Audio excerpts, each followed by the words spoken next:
government is doing all it can to make Ghana better again. In this edition, we interrogate the period spent in government so far and its impact on the people.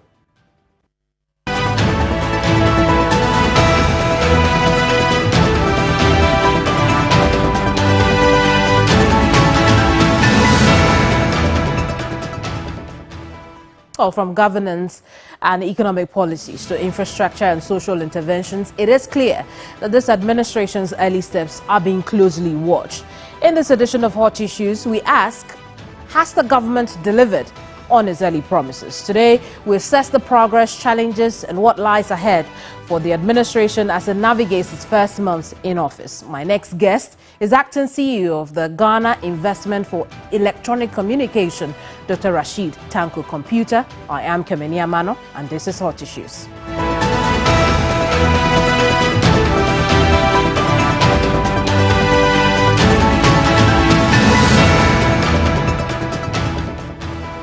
With DSTV, and we'll show up by giving you more incredible entertainment. We're going to have a little fun. Upgrade your subscription between the 13th of January and the 31st of March and get an even higher package for a whole month on us. Buckle up, here we go. There's nothing better than putting a little bit in, but getting a lot out. Time to boost some office morale. Incredible!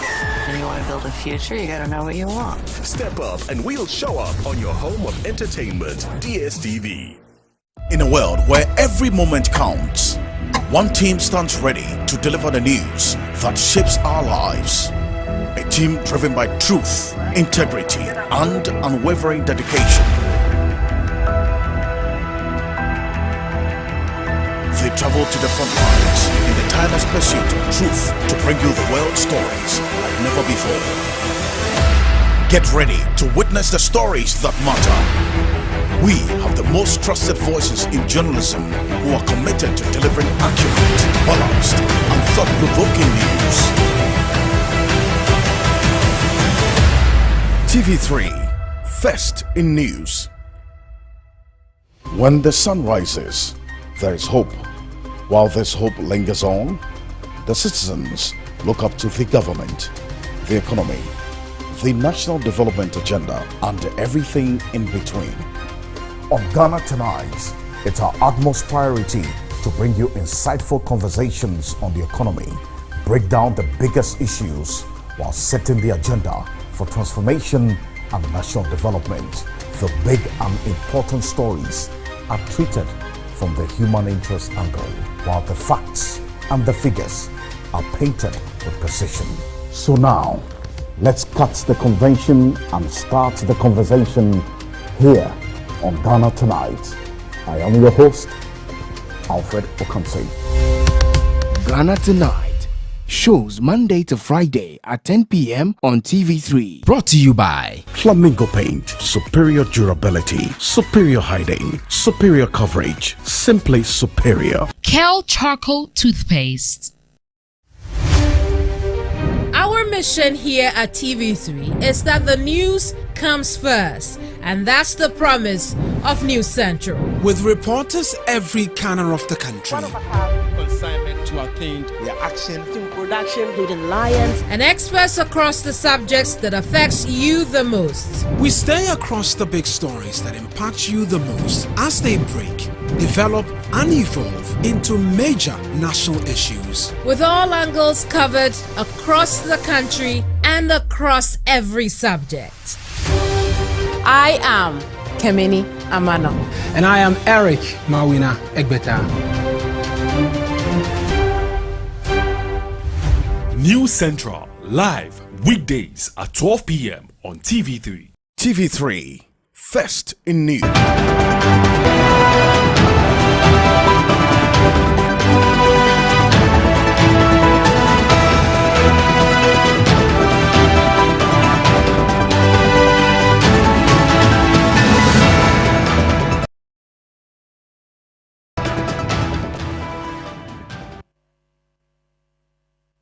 Welcome to Hot Issues Talk. Thank you. Let's look at nearly 60 days into the new administration. What would you say are the biggest achievements of this new government so far? Very well. Let me say good afternoon and evening as well to your cherished viewers and the good people of Bimbilla as well as Tamale. You know, I'm from two parts. I see. From Bimbilla, northern region, as well as Tamale. They are my cherished people. I wish them well. And then they've started the fasting. You know, this is the month of Ramadan. I wish them well. I pray that my people should be able to go through the fasting successful without any problem. Well, one of the biggest achievements of the NDC in the less than 2 months that we are in office is the air of freedom Ghanaians are briefing. Air of freedom. The air of freedom? I'm telling you. What does that mean? We're in bondage. The country was in bondage. It was like we're in an era of slavery, where some group of people were just using the country as if it was their bona fide property. The mess they could just look at the mess they created. You heard the president when he presented the State of the Nation. Right. So the air of freedom, it's like you have captured a bird and put it in a basket. The day you remove the cap, you see how the bird will fly out. This is how Ghanaians are now feeling. Air of freedom. Ghanaians are now free. It appears we have regained some fresh independence. That one alone is an achievement. I see. Apart from that, for the first time that you have a government that within 14 days, having sworn into office, was able to form its cabinet. That's never happened. That shows how serious this government was. Well, that's a promise you made, so you have to keep it. And we have, how many presidents has made such promises and they've kept it? The promises we have made, I can assure you we are almost there. We have not even crossed 2 months. But almost the biggest ones that we promised that we're going to do within the 120 days, we have achieved them. Talk of the Education Forum, haven't they? It's ongoing. Talk of the Constitutional Review Committee. It's been set. The committee has been set up. Yeah. Talk of the Economic Forum that we are going to do. Is the committee not being formed? They're in the process of meeting. Okay? We have done all this things. The aura is uncovering a lot of loots. Very soon, people are going to be hot. Very soon. Very soon, people are going to be hot. It won't be long. They will be very hot. Because we are not going to leave even 1 penny for anybody. If you run, we know where your properties are. And I'm happy the president said they should start freezing their accounts and then take hold of their properties. Those running away, we'll get them. Even if it means we should talk to Interpol to fish them out for us, we will extend that courtesies that is accruing for a state government. Look for them. But this freedom you talk about, how is it impacting the bread and butter issues for the Ghanaian people? Is life any cheaper? Life is cheaper as of now. Oh, how so? Interest rate is coming down. It's not coming. Haven't you seen that? The minister just posted it recently. Finance minister. Interest rate is coming down. Was he referring to the treasuries or? Yes, the treasuries and all this. Things are going down. Okay. And then you can see that businesses are not picking up.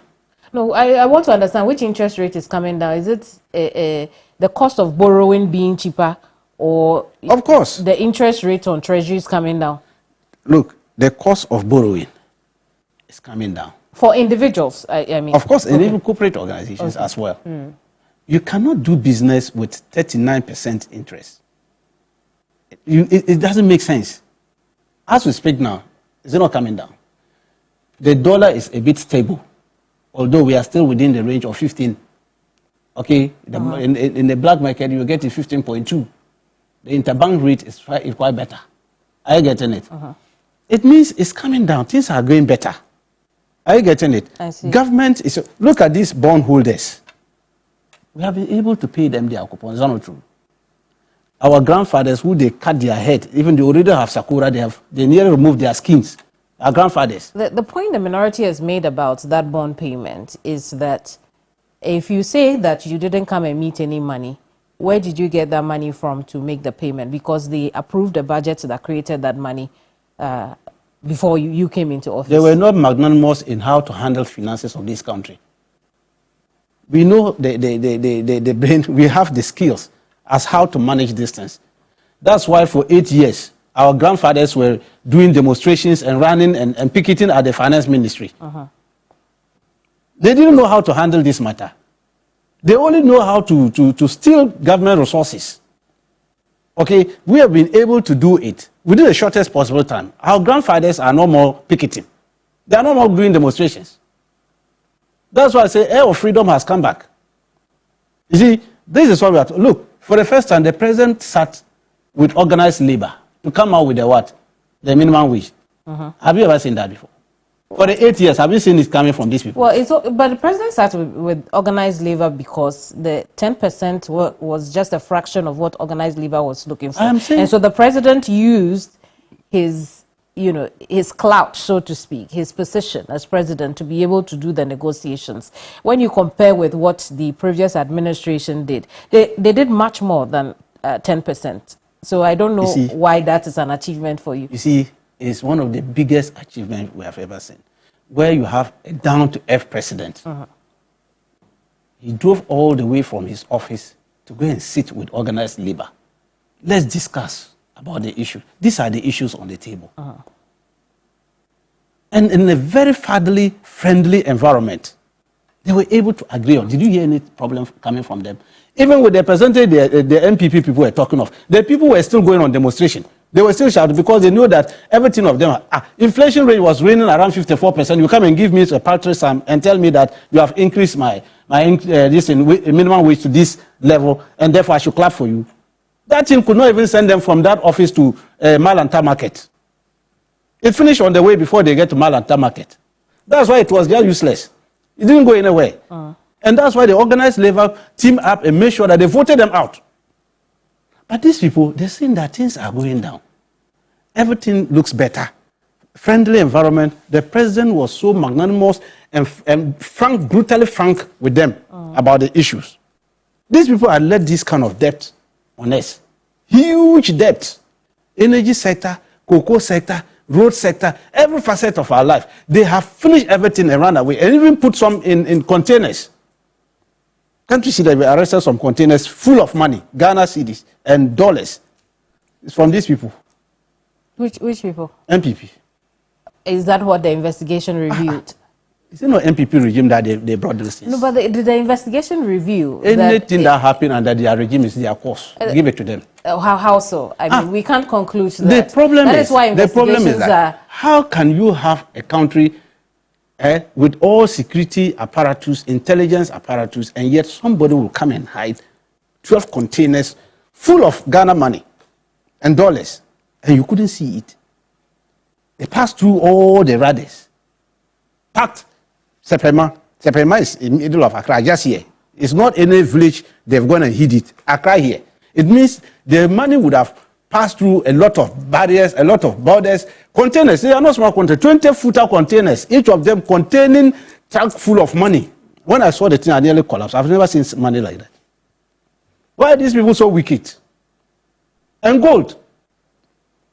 But that's why investigations so that tells you that this is a credit to NDC government. If NDC hadn't come to power, what would have happened to their money? But what has happened to the investigations? We'll catch them. They are running, but they can't hide. But we haven't heard anything either. You've had time to investigate this matter. What has happened? Haven't you see that we brought cameras to come and see their money? We wanted Ghanaians to know that we have caught some big fish somewhere.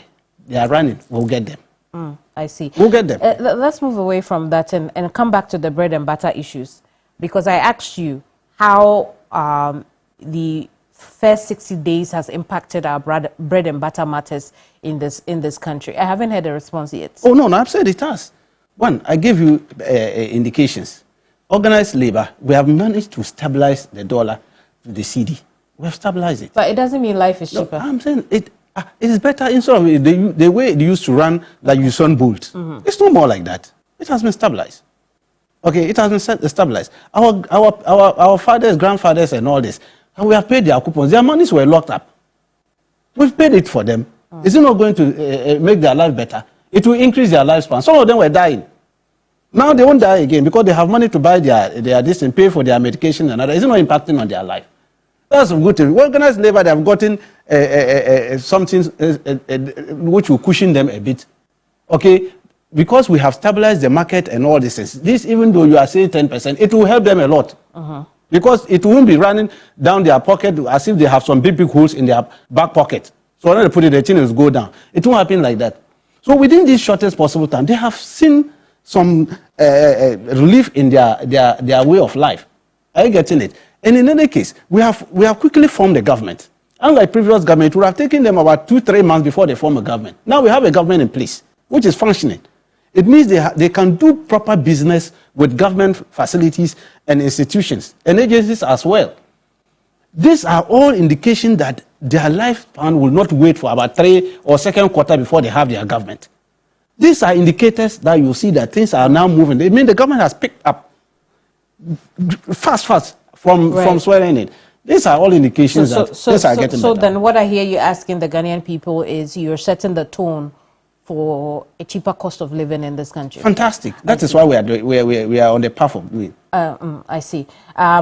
In that social contract, and because you've mentioned it, I just want us to pick on a few things in the social contract before we move on to other matters, right? Point 5 in that social contract says, within my first 90 days in office, we'll scrap the following draconian taxes to alleviate hardship and ease the high cost of doing business in the country: e-levy, COVID levy, 10% levy on bed winnings, and emissions levy. Where are we with that? We are almost 60 days in. Yes. The finance minister, in the next 8 days or so, will be presenting the budget. In the budget, all these taxes will be scrapped. You suspect that will be... It will be scrapped. In fact, it's a contract we signed with the good people of Ghana that we are going to take them out. We've campaigned vigorously against this. And we mean business. This president, look, every line of action that we put in our manifesto, we are going to implement it. We have done it. We have shown enough evidence that we are going to implement, and the goodwill is there. These taxes you have mentioned, in the budget that we are going to read, we are going to scrap them. Because we don't see the need to have those taxes. Why should we continue to have COVID levy? Why should we continue to have it? Why should we continue to have this e-levy trade that is even bringing us nothing? What it brings us is quite minimal. Okay? And it's even strangulating businesses on the electronic device side. And so we will take them out. This betting tax thing, we will take it out. Okay? All these things, you wait. In the next 8 days, Parliament, in fact, when the president was speaking, presenting the State of National Address, he touched on it, some of these things. There are other means of which we can make money from the capital market. There are other means. We are not going to go in for this free flow borrowing that the people were engaging. We're not going to go that far. The former Deputy Finance Minister has said that already in 2 months, your government has borrowed some over 50 billion cedis already. See, I don't want to use certain words on him because he's an honorable man.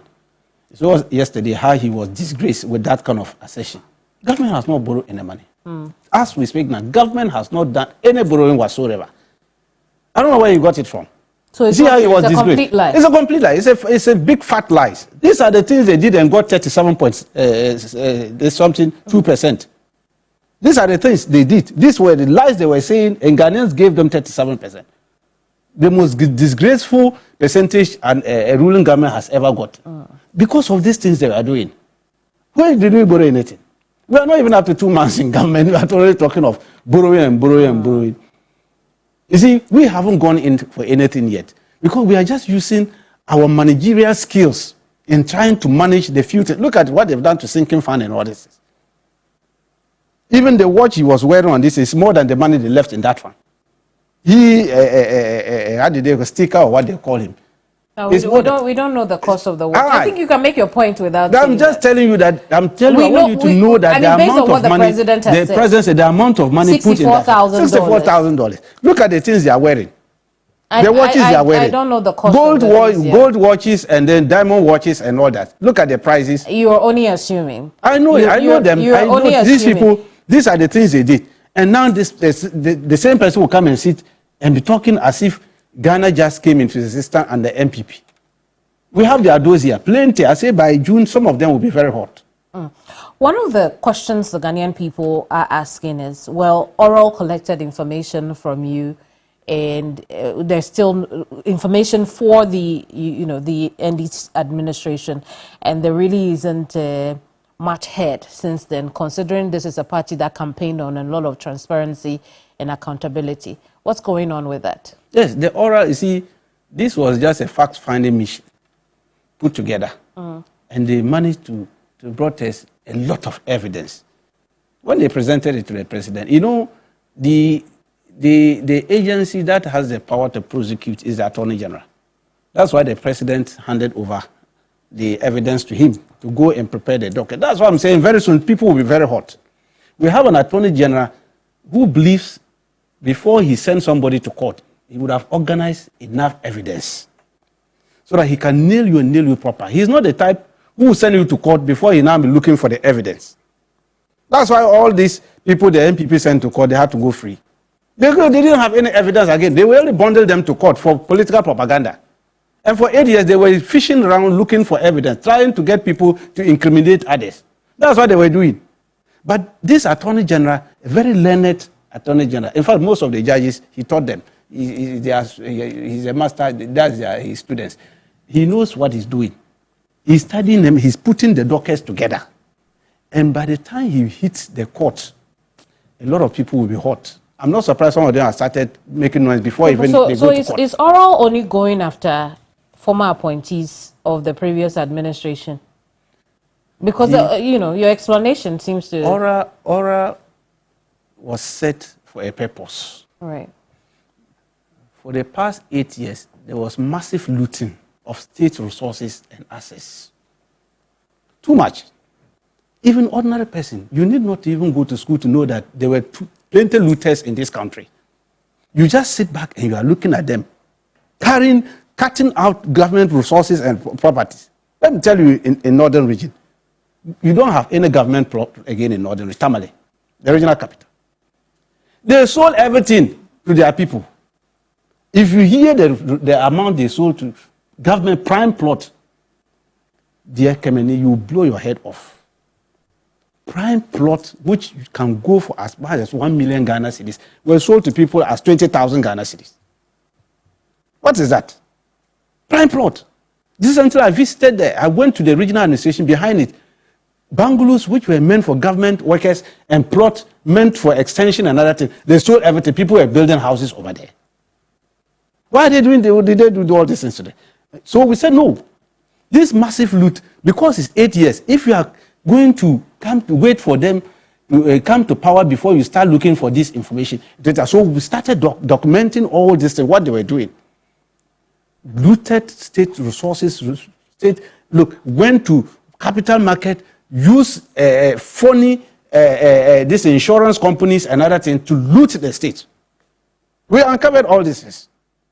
And so that's why he has to put this oral thing together, so that they will be able to bring all these things, so that we will sit down on the round table, discuss it, prosecute these people. Look, we are going to take back all this. So oral scope of work is only the last 8 years? Yes, because they were massive looting. Okay. That's what we're looking at.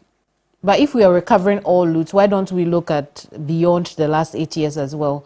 Because then it gives room for interpretations as though it's a persecution of the previous appointees of the last administration. Yeah, it's not persecution. We came to power in 2009. After 8 years, we lost power, 2016. These people came. What did they do? They went after our people and said they squandered state resources, financial loss to this. Is that not what they did? Locked some of our people, put them behind bars. So they had investigated the previous regime. Is that not true? And got what they wanted. So they had finished that chapter.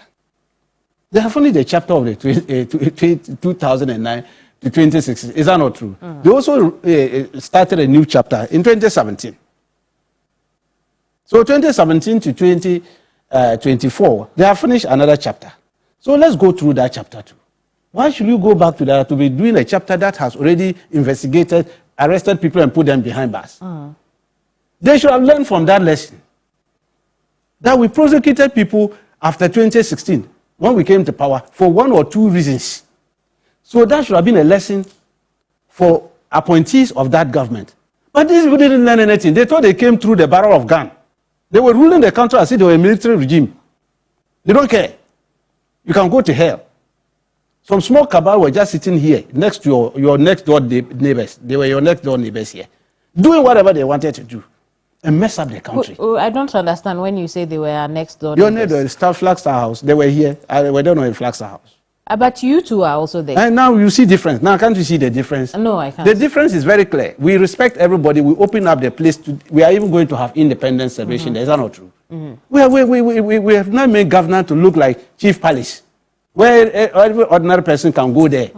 That's all we have done. Come to see what is going on now. It's very lovely. It's not like those days you are passing there as if there are some military rulers who are sitting there. You can't come near it. Or some wild dogs are just hanging around there because they fear their own shadows. We are not like that. That's why I'm saying that things have changed. Now, this aura is going to find out for the 8 years, what have you done with our resources? Accountability is key. That's why the president warned his appointees, all of us. This oral thing that I'm doing is just watch. You to misbehave will come after you. I want to see admonishing everybody. So then, again, help clarify the point on oral, because as the president explained during his sona, oral will take a different form and operate from the presidency. It will also look into the activities and affairs of the appointees of the current administration. Will that be the case? Yes. You see, dear Keminni, let me say good afternoon to my good friend, Professor Dodo. You know, he's the presidential advisor on anti-corruption issues at the presidency. If you know Professor Dodo very well, you know that President Mama means business by appointing somebody like that. Professor Dodo, he used to be a former vice chancellor of Legon and a former president of a Ghana Olympic Committee, a very seasoned researcher. He is the presidential advisor on anti-corruption drive. This man, I've worked with him, and I know the kind of person he is. You give Professor Dodo 100 cedis to go and do an assignment. You have calculated 100 cedis. He will go and do 50 cedis and say 50 cedis can do that assignment. Bring your 50 cedis back to you. He's sitting there. If you come, he has a very modest, simple life. Such a big person, you see him very simple life. And Professor Dodo is watching everybody. Don't look, if you misbehave, I'll bring you to the limelight. I don't care. Ghanaian people deserve better. Don't think because we are in power, you can misbehave and get away with it. So Ora is in the office. He's sitting there for government officials and appointees. We are not going to shield anybody. He said it severally. We have been, look, I say we have been there before. We have learned our lessons. We have learned our lessons a lot. And that's why I'm saying that Ghanaians are so, look, they should be thankful that His Excellency John Dramani Mahama is back to power, because he has the benefit of hindsight. He's been there before, vice president, president, and back again. So he has the benefit of hindsight. We are not going to repeat this kind of thing that people did. People were carrying their own chairs around. Nobody could touch that chair. It has its own this V8 carrying it all over the place. They will go and tell chiefs that get up and greet me. You cannot sit and greet me. They don't know that the chiefs are the custodians of the land. They didn't care. They were behaving like some King Nebuchadnezzar, and therefore any king, paramount chief, get up. This is not that type of president we have. Down to earth president, respectful and all that. So he wants his appointees to behave safe. The resources that they are giving to is for ordinary Ghanaians, for their better, not for ourselves. Okay, we are to make sure that, look, what they will give you at the end of the month, that is what you deserve. Okay, but you don't go plunder the resources because you have access to it. You plunder and the ordinary people are suffering. Can't you see that Accra is now getting brighter in the night? The regional minister. Is that the case? What has the regional minister done? She has started. All street lights. I see. She started fixing them. Okonglu, pass through Okonglu and all this, and you see that in the night it's like you are in London. Very bright. For 8 years, when people were collecting your money, anytime you go to buy ECG power, they take a street light. So I thought ECG will be the one doing the street light. It is somebody might use his head to make sure that that thing comes out. That money must come and do that work. We'll have to but somebody has picked it and they are pocketing it. Look at the ECG debt alone. Only God knows. Who has pocketed what? That we haven't. Somebody has pocketed. Let's clarify the point, because that ECG that you talk about. Yes. There was misuse and mismanagement of money. Yes. But I didn't read anywhere in that report that said that somebody stole money or embezzled funds of ECG. So let's clarify the point. ECG was not run by ghosts. They were run by human beings. What does that? Ghost doesn't plunder money. What does that mean? It means when you say there was misuse of money, is that not what it is? Yeah, because the money meant for... No, hang on. No, don't mislead my viewers. The money meant for the cash waterfall mechanism, for instance, ended up going into other expenses that were not, earmarked for. So it didn't go into somebody's pocket. So when you say there was plundering, you give the impression that someone stole the money. But I'm saying the report hasn't told us that someone stole the money. Keminni. Yes. See, Ghanaians, that's how we are. We don't call speed a speed. Sometimes we call it shovel or long spoons. ESLA, which was meant to service energy sector debt. Yeah. These people collected, you hear the amount the president mentioned, huge sums of money. Yet they left debt for us. Where did they use the money for? What did they use the money for? Were there ghosts who were handling those funds? That money was also mortgaged to... I am saying that. You see, that is why I'm saying that. It is only when the frog dies you see the long life. You wait and see. We are going to read. There's a team working on that. Looking into that. That one. We will get them. When people were just carrying money in containers or water tanks in their house, where were they getting the money from? When people open bank accounts in their rooms, bank accounts had several dollars, pounds, euros, everything, all the currencies in the world were in their bedroom. Where were they getting the money from? Is your administration looking into those issues of course, that you have raised? Of course, Keminni, we are looking after these people. We'll get plenty of money for this country. You wait and see. Because all these people, they will vomit their money back. They can't do this to this country and get away. You see, when we do it, they say persecution. You want to persecute. How are you going to persecute people who were sleeping on top of money under their bedrooms? You can't do this to this country and get away. Chiefs were even complaining about that. And that's why when we talk of this energy thing, and people were paying for street lighting. I mean, you go and take your bill. You see, won't you see street lighting? Yes. Why is your street light not on? That is the question we should be asking ourselves. Why is it not on? Somebody must account for it. Very and well. so these are the things we are talking. I'm saying that the regional minister, Greater Accra, we must pat her back. She has started.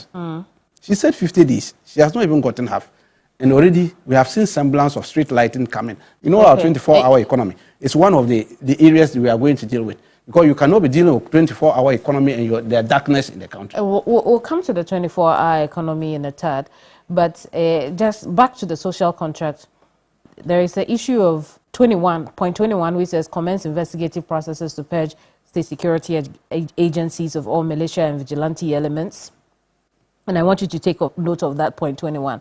Reopen investigations into major unresolved criminal cases, including the 2020 election killings, Ayawaso West Wogon by election violence, murder of Ahmed Swale, and Silas Ulukame. Point 23, which the president has, directed investigations be launched into. The last one is to initiate a probe into the man-made disaster caused by the VRS spillage from the Akosombo Dam and the Pong Dam as well. So point 21 and 24 is what I want us to focus on. Your plan is to purge state security agencies of all militia and vigilante elements. And yet we saw certain people, we do not know their portfolio as far as security is concerned, searching the former finance minister's home. What's going on there? You see, Keminni, during the last 8 years, we saw things in this country. We saw things. A lot of things happen in this country. And it's just that God made us to survive it. And that's why I say we should have given people a certificate of survival under these people. When we went and put a bill, that vigilante bill, and now pass it into act, we didn't know that these people had a plan. They had migrated all their vigilante guys into state security. So NPP didn't have any vigilante. All of them were migrated into the state security. We only saw it during the year or so by-election, when they brought them, you saw your cameras were there. How they brutalize the people over there. These were not professionals. It was just hoodlums. And you want to get rid of these hoodlums, yes, as you call them, yes, from the national security apparatus. Yes. But I'm making the point that what we saw from the videos and pictures provided during the search of the former finance minister's home, you are contradicting point 21 in your social contract when we don't know the portfolio of the people who went to conduct that search. Who are those people who went? What do they do? They are state security. I see. They are state security. Richard Jakpa is now state security. Richard Jakpa is the director of operations, special operations at National Security. Right. That's one thing people don't know. He's the director of special operations at National Security. He led the operation. All the team members he used were state apparatus, state security. They were not people who had recently been drafted. No. They were not. They were people existing state security. He's the only person who is a new person among the team that led there. Right. Okay. Jakpa worked with me in the directorate. Very professional ex-military officer. Okay. So we will not go that path. What we are saying is that these people put a lot of hoodlums into the state security. They are just not professional. Some of them were even arrested by themselves. NPP administration as armed robbers. State security. Some were police, some soldiers arrested. I mean, you covered it. Well, I mean, and you are putting that at a doorstep of the NPP. I mean, I'm trying to understand the point you're making. What are the people who recruited them? What kind of investigative background did they do about those people before putting them in the secret? I remember those days. But you know that those are not isolated incidents. It appears to happen. Look, but it became rampant under their regime because a lot of the armed robberies were led by these guys. Which guys? Military and police guys. And they were just recently recruited guys from 2017, 2018, thereabout. Which investigation shows what I'm saying that we have it. Anytime they send them to court and they were looking at their numbers, staff numbers and other things, it indicates that there were new people. New recruits. New recruits put in there. And I'm saying that these are the problem we have with these people. What kind of, even currently, do you know the people they sent just recently for training? Our team went there. It will marvel you. How can you go and put a 41-year lady to go in for a training? What is that? It's such an old lady. These are the people they were doing. And some of them, look, I said very soon you hear a lot of stories. They sold some of the slots to the people. I see. They didn't do any background check. Bring money in and back the ground. So, and then they are there. They brought them plenty like that for training. So I pity them. I look at them and I look at, what kind of investigation background did they do about these people before bringing them for training? So I'm trying to understand again. Let's take on the subject matter of Richard Jakpa, who is now the director of special operations at the National Security Secretariat. Now, this was a gentleman who was undergoing trial, so to speak.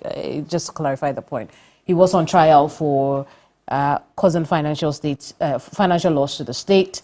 Subsequently, the case was, cleared and dropped against him. And then the new administration decides that we will draft the businessman into our national security. And we also given the backdrop that his military credentials were called into question. How do you convince the Ghanaian people that you haven't just repeated what you're accusing the previous administration of? I see, sometimes I look at these people and I say, I don't understand them. When the Attorney General went to court and entered nolle prosequi, he was part of it, he and our current minister. You remember the episode, well, even held press conference about it, when the then Attorney General was forcing Jakpa to implicate the current finance minister. Oh, that issue has been dealt with. Remember the judge ruled on that matter? Yes, and I'm saying that matter, that led to the quashing. The same court also quashed the matter, the issues. So he was not under investigation because they only went for appeal. The appeal was pending, right? Right. When we came and said that this man, you didn't even have evidence. You were even forcing the other, this thing, the persons you were prosecuting to implicate the other person. Wasn't that what they were doing?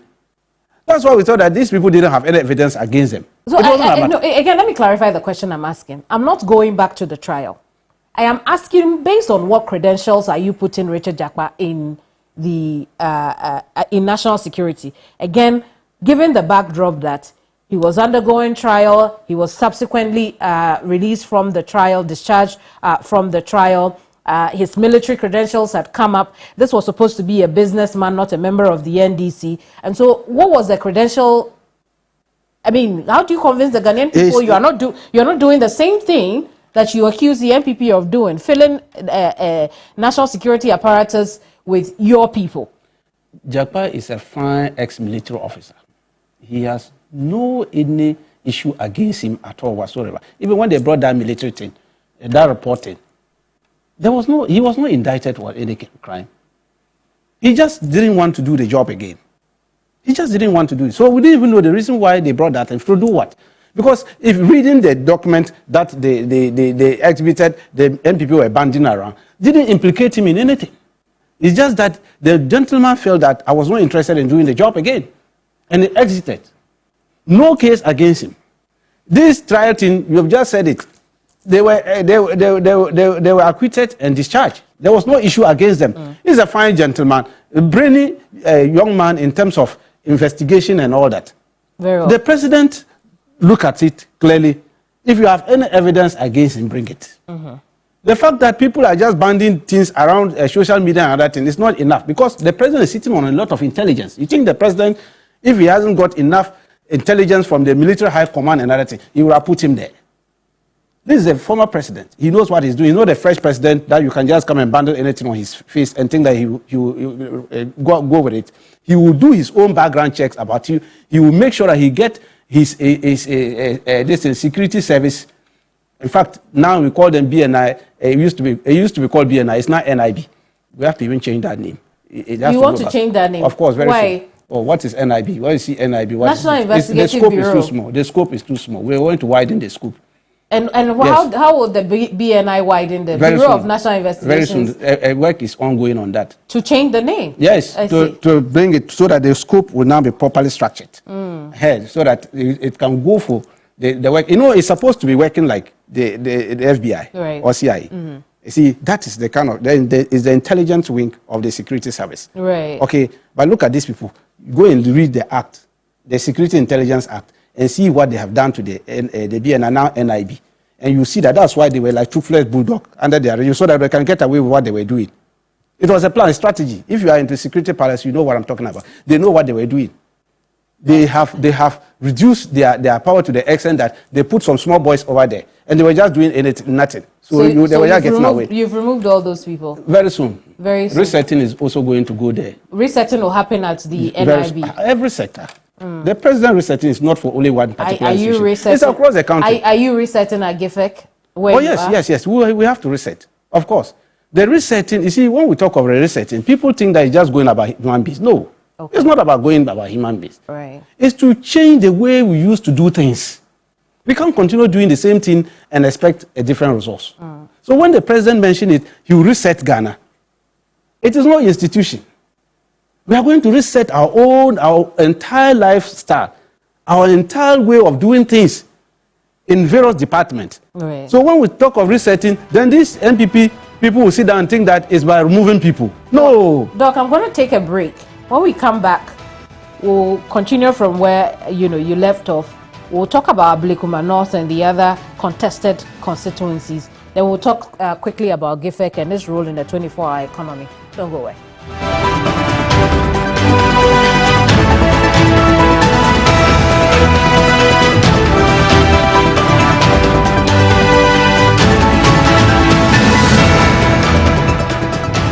It is nice, but a double upgrade is amazing. And that's how we do it.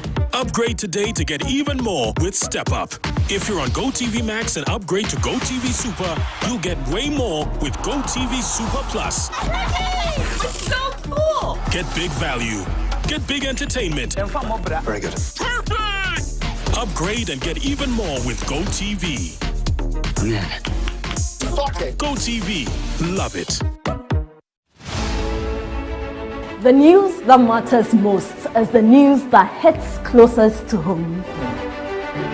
When it breaks, we are there. If it touches your family, your city, affects your expenditure, your decisions, as well as your safety, we've got it covered. It's easy to just cover the news. What we are doing is different, creating a news experience that prepares you for anything. TV3 News, award-winning journalism, world-class quality, on TV and online, right at your doorstep. TV3, first in news. The competition is heating up. Last week, 2 contestants were evicted, and more will face eviction. This week, contestants must craft a winning sales and marketing plan for Tampico. Currently, the one dominating Ghana is the citrus fruit punch, which we all popularly call Tampico. Our first objective is to increase brand awareness by a minimum of 30% within 12 months. Since Tampico is rich in vitamins, it's low calories, we are seeking to target health-conscious consumers as well. Who will move one step closer to the grand finale? Find out this on Top Intern, Sunday at 3 p.m. only on TV3. Top Intern Season 2 shows Sunday at 3 p.m. on TV3. Brought to you by Tampico.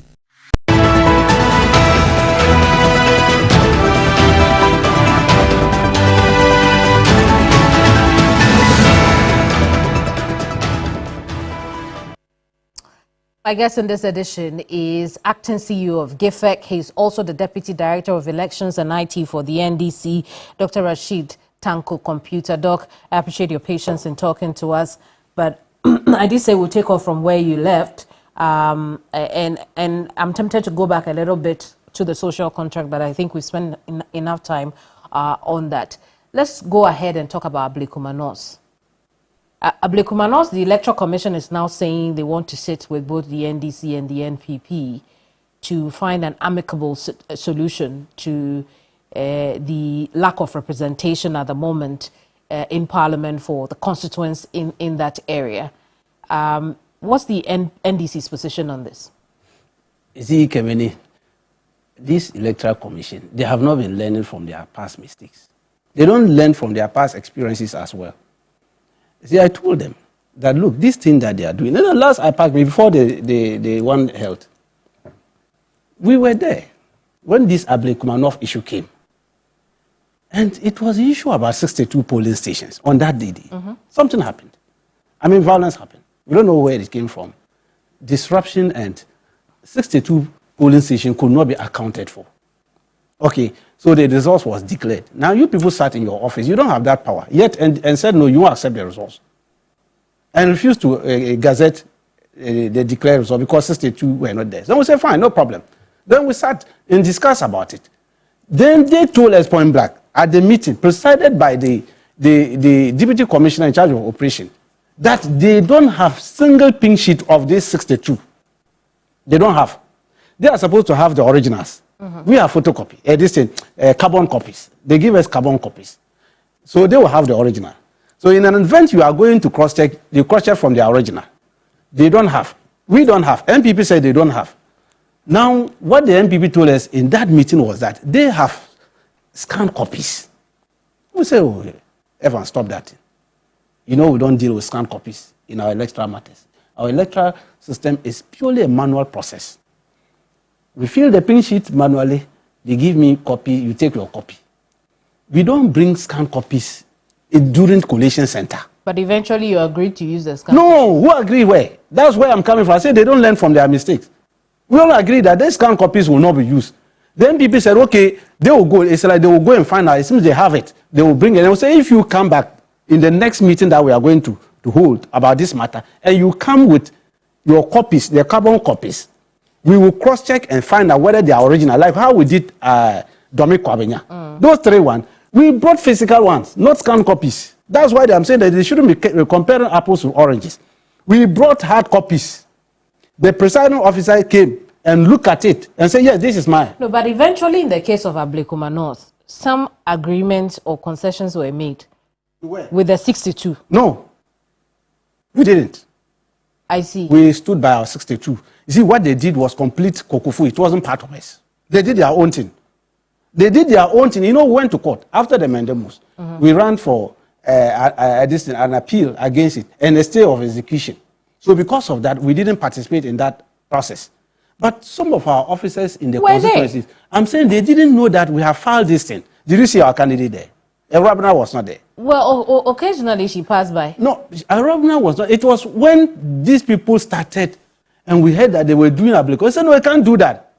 So this boy went there to stop them. So you're saying on record that the entire Ablekuma North recollation efforts that have failed, about at least 4 times, if it's failed, the NDC was not officially part of it? No, we were not officially part of it. So the constituency executives who were there, what were they doing there? They were friends of the process, to stop the process, because they know what they were doing is illegal.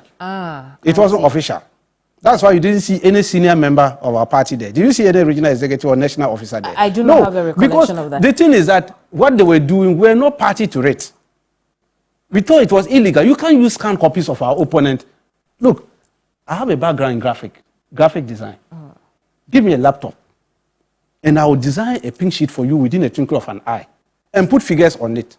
If I bring it on a collation center and say this is a scanned copies that the NDC was given, will you accept it?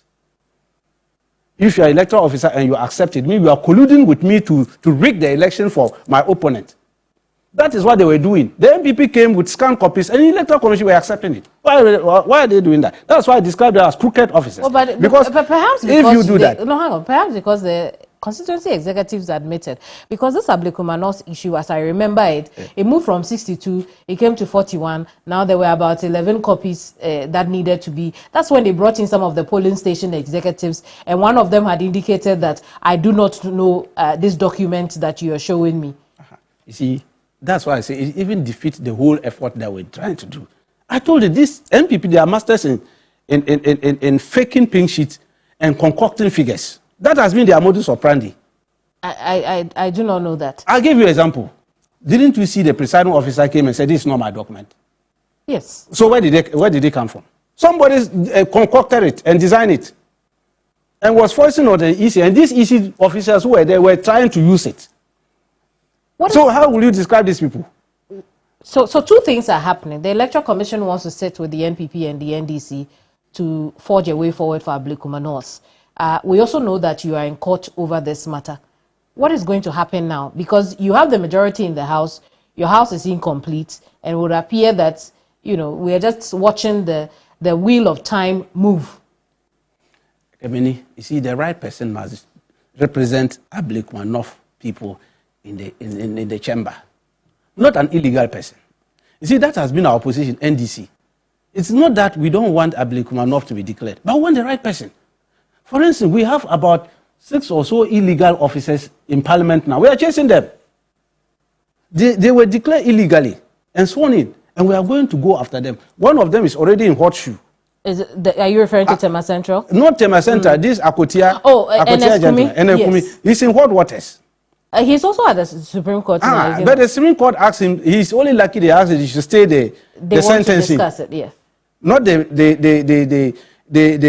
he has already been charged criminally and convicted. He's a convict now. Are you aware of that? We know about that. Yes, it's always described as he's a convict of the court. He's now only left with sentences. He's like his Supreme Court said they shouldn't sentence him, that they should hold on it. But he's a convict. Let's agree on that. Others are following. Look, Arnaud Dompré, we have gotten him through substituted service. We posted in his house, on his door. We'll get him too. They are fugitives. You're contesting Arnaud Dompré as well, who is the chief whip for the minority side. He's an illegal MP. I see. Yes, we are contesting it. We've gotten substituted service from Kufri High Court. And he's been running away from service.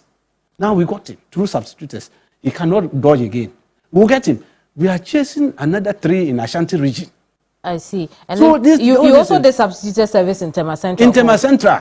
For the Tema Central and then the Okaikwe Central as well. We are chasing all of them because these are... Which Okaikwe Central? Patrick Yabuwa? Yes, we are chasing that one too. All of them. You don't say? Yes, we mean it. We want it. You see, Ghanaians voted for NDC. They wanted peace of mind in Parliament. You see these 88 people. See what they are doing. This small number. They can't even form quorum to do any business in the house. But yet, look at what they are doing. This is what Ghanaians were trying to avoid by making sure that NDC at least you get about 200 so that you can have absolute peace. And that's why initially I advocated that we should give them tablets to sit in the house. This small minority, so that they'll be watching proceeding through parliament. Why they should come and represent? Come and do what? Because they are insignificant. What are they coming to do? But if they are insignificant, you that you are significant, why are you also not showing your significant numbers? They are settling up. And until the next time, you see the numbers have come. They have settled. Some of them, these are the first time they are here from their communities to this place. Accra, you have to get accommodation settled and make sure that some of them, it's not easy. So that's why they will find it. But now they are settling up. We'll see the power. We're not seeing it. You see, it will begin now. We are going to see full force. And that's why I'm saying that Ghanaians voted for us. They wanted peace of mind. They don't want the episode of what happened in 2017. 137. They don't want it. You see, that's why I respect Ghanaians. And I like this country. I hadn't liked traveling out because this country is so beautiful and interesting to stay. When they want to deal with you, they wait. With all your nonsense, they go and vote against you at the polls, like how they dealt with it. Yet instead of them to go back and reflect upon what went wrong, they are rather showing their Ghanaians even what they were made of during opposition in power. They are still exhibiting the same thing. So this Ablikmanov, we are not going to allow that illegality to continue. Will you attend that meeting with the Electoral Commission? We will attend, of course. They are our partners, this thing. We work together. We are major stakeholders. We want to hear them. The thing is that, simple and short, 62 polling stations had issues. Clearly, it has issues. If they don't have it, there's a way we can deal with that one. If they are not trying to understand, the court is there. We are still battling the matter in court. They should come and face us. Those 3 MPs, they were running away. Now we've gotten substituted service against them. We'll get them. I've got 2 minutes. I want to spend it on GIFEC and its role in the 24-hour economy. You play your office together with your mother ministry, the Ministry of Communication and Innovation, will play a very crucial role in establishing the 24-hour economy, especially you when you have to deal with underserved and rural communities. Talk to us about how you hope to empower your office, how you hope to change things at GIFEC. Well, very well. Like you indicated initially, resetting is going across all sectors of agency, departments, and ministries. And now, let me put it before our time run. When we talk of reset, it's not about going after human beings. People think that by removing people from offices and all that who are illegally put or not properly appointed is reset. No. But how do we used to do things in the sectors so that Ghanaians can benefit? For instance, my sector, one of our major activity is this rural telephony that we are in, which we were just talking, network challenges, communities that don't have network and all that. We zoom in there to make sure that they also join this internet and telephony highway, right? You look, during the campaign time, we went to some community, you are cut off. You can't reach your family, you can't reach anybody. Completely cut off. So GIFEC will go into those areas. We want to make sure that all communities with a network are hooked up. They have a semblance of communication. Because if we are going to go to this electronic business or electronic governance that we want to go in, and most of our communities are not hooked into that, what are we doing? You remember the Electoral Commission when they were doing this, their online exhibition? We told them that there are communities, they don't have network, they won't see these things. Now, GIFEC is going to resolve all these problems. We'll go into that. And then this is our Community Information Center. We used to call it CIC, Community Info. Now we call them Community ICT Centers.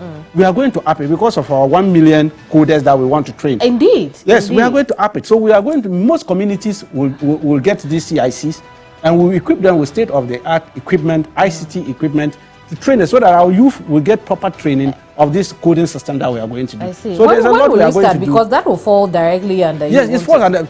In fact, we have started the ball rolling. I see. We've started. In fact, as we speak now, we are doing some internal resetting to make sure that our structures, everything is put in place. Then we kickstart. By the second quarter, Ghanaians will start enjoying a lot of GIFEC activities in their communities. They will begin to see us a lot in their communities.